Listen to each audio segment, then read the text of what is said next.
और अलग अलग तस्वीरें आप देख रहे हैं जहां पर वरिष्ठ नेता, अलग अलग राज्यों से तस्वीरें सामने आई है।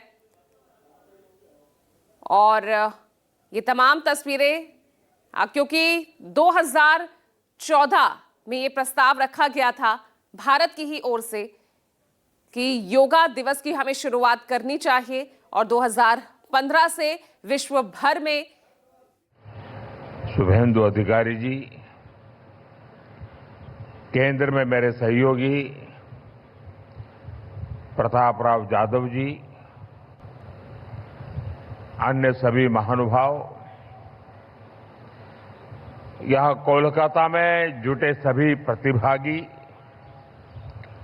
देश विदेश में योग से जुड़ रहे सभी साथी और मेरे प्यारे देशवासियों, 21 जून का ये दिन पृथ्वी के कुछ भूभाग पर साल में सबसे लंबी अवधि का दिन होता है और अंतर्राष्ट्रीय योग दिवस के कारण 21 जून का ये दिन विश्व के सबसे बड़े सामूहिक उत्सव का दिन भी बन गया है। विश्व के अलग अलग हिस्सों से योग की एक से एक अद्भुत तस्वीरें आ रही हैं। भारत में हिमालय से लेकर हिंद महासागर तक,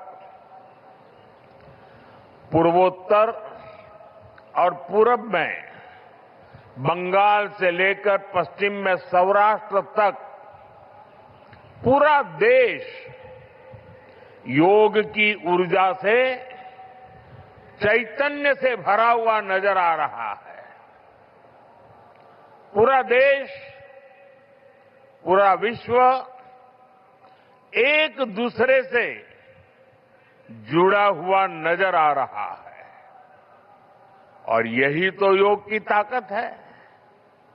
योग सबको जोड़ता है, योग सबको साथ लाता है। मैं इस अवसर पर पूरे विश्व को,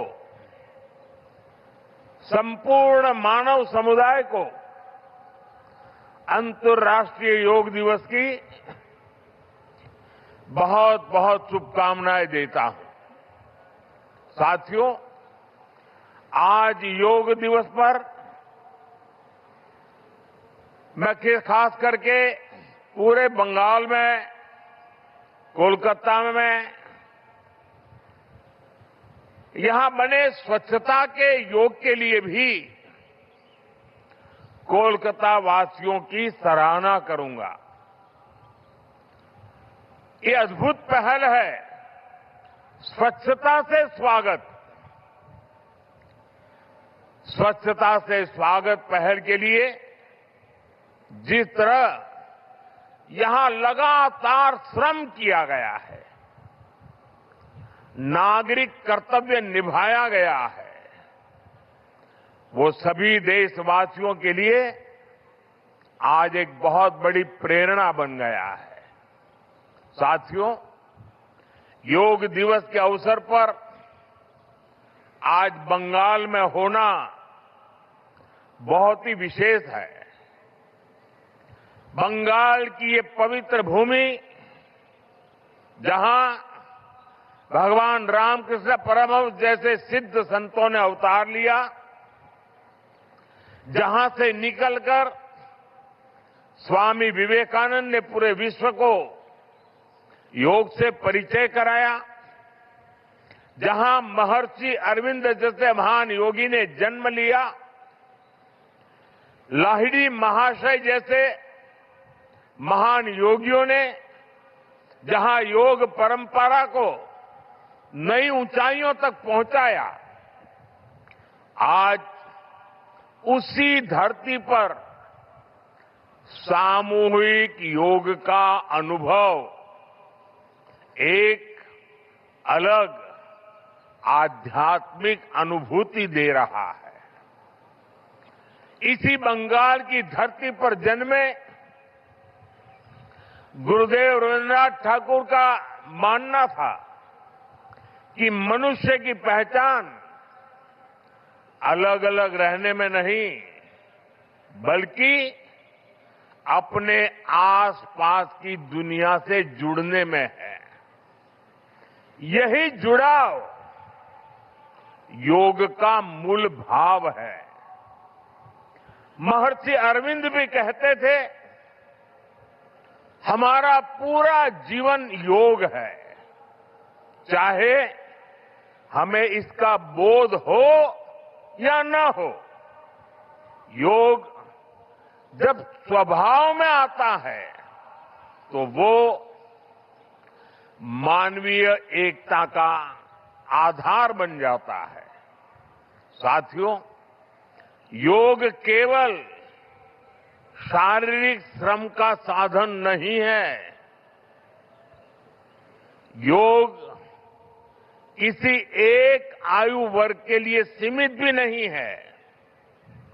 भारत में हम जानते हैं और देखते आए हैं, योग मानव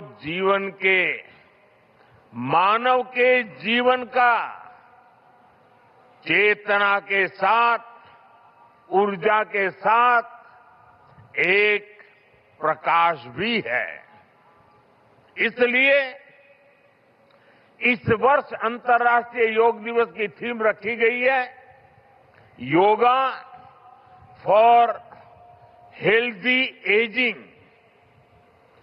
उम्र बढ़ने पर भी हम स्वस्थ रह सकते हैं, हम ऊर्जावान और सक्रिय रह सकते हैं।